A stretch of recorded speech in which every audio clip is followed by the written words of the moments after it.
What is cryptography? Why is it relevant? And is it even possible to understand such a complex topic? If anyone knows, it's Jean-Philippe Aumasson from Taurus.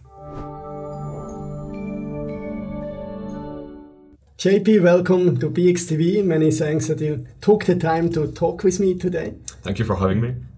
JP, you have a PhD in cryptography. You have written various books on the subject. You're also co-founder and chief security officer of Taurus, a blockchain-related company based in Geneva. What does a chief security officer do, and how does your job relate to cryptography? We do a lot. So I'm responsible for security across the board. So from the security of employees' computers to physical security like office logs. So of course, a big component is cybersecurity. Security against cyber attacks, against phishing, against ransomware, and also responsible to make sure that we deliver secure products and services to our clients. Can you also tell us about how BX Swiss and Taurus work together in the context of a proof of concept that we did together under the roof of the CMTA? Yeah, sure. So we're both key players in the field of digital asset and making this happen, and making non-liquid assets more liquid. And I think we collaborated in the context of the CMTA proof of concept. So CMTA is an association. So CMTA stands for Capital Market and Technology Association. And we created a DVP, so Delivery versus Payment architecture, whereby we created jointly a tokenized structured product, and we perform a transaction where we exchange the token against Swiss francs in a fully regulated and secure way. So that was not just two of us, but also major banks such as UBS and Vontobel. Cryptography is a very complex topic. Have you ever tried to explain what cryptography is to your mother? Well, that's a hard one. My mother has my books, but it's still Chinese to her. But part of my career has been trying to make cryptography more accessible. I did a lot of outreach. So you can really break it down as follows. So cryptography is about three things. First, confidentiality, making information secret, like encrypted text. Second, about integrity. So making sure that data cannot be corrupted or cannot be modified, or if it is, you might detect it. And the last point is authentication. So if someone, some person or some machine claim that they have a given identity, you want to make sure that they are the person or the machine that they claim they are. And you also use cryptography under the hood to make this.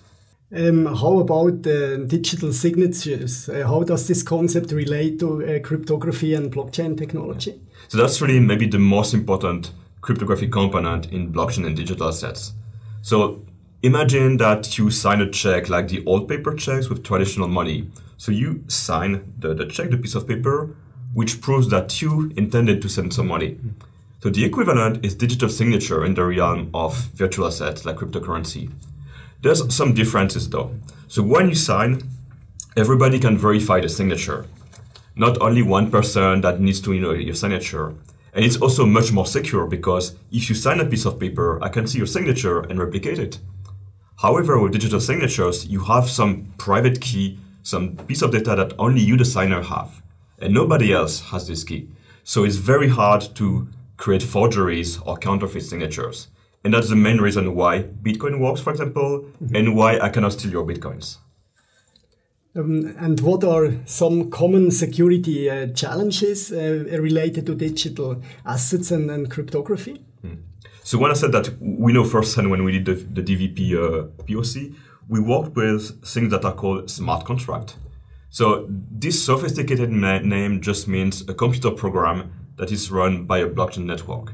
So it's a computer program with a programming language, and it's executed by computers that operate the blockchain network. However, unlike conventional programs, it's very hard to patch if you have a vulnerability.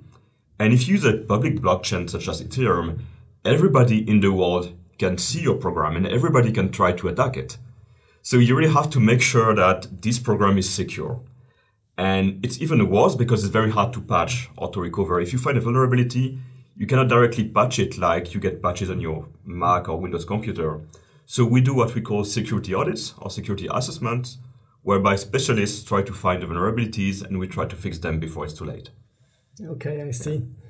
And what about any like emerging cryptographic techniques or other innovations that you see? Like I could think of quantum computing, for instance, which could have, in your opinion, a significant impact on how blockchain technology works in the future. So I alluded to the fact that blockchains oftentimes they are public, so everybody can see the transactions. So who sends money or tokens to whom? If you compare this to traditional assets, you cannot see, for example, the transfers of private equity. So one way to obfuscate or to encrypt, so to speak, this transaction flow is to use a kind of technology that we call zero-knowledge proofs. So zero-knowledge proofs, they allow you to perform transactions and generally blockchain operations in such a way that you use the public ledger, you use the public database. However, the transactions, they are completely opaque, encrypted. Nonetheless, you can verify that they are correct. So it probably makes no sense to you. How can we ensure that it's correct if we don't know what it means? Well, that's the magic of cryptography. And the second point, so you mentioned quantum computing. So we're also working on what we call post-quantum computing. So post-quantum cryptography, so cryptography after quantum computers. And you can see it like an insurance that you buy against low probability natural disaster. We may have quantum computers that might be able to break some kind of cryptography, but we know how to prevent it by using different standards that I've been working on. Okay, so it's not really a threat in your view. It's more in the long run, it's more strategic. But if you look at most of the encryption technologies that you use, for example, to connect to your banking account, or even the blockchain technologies, they are still vulnerable to these hypothetical computers. But they may come in just 50 years from now, so we have plenty of time. Oh, okay, I see. Yeah.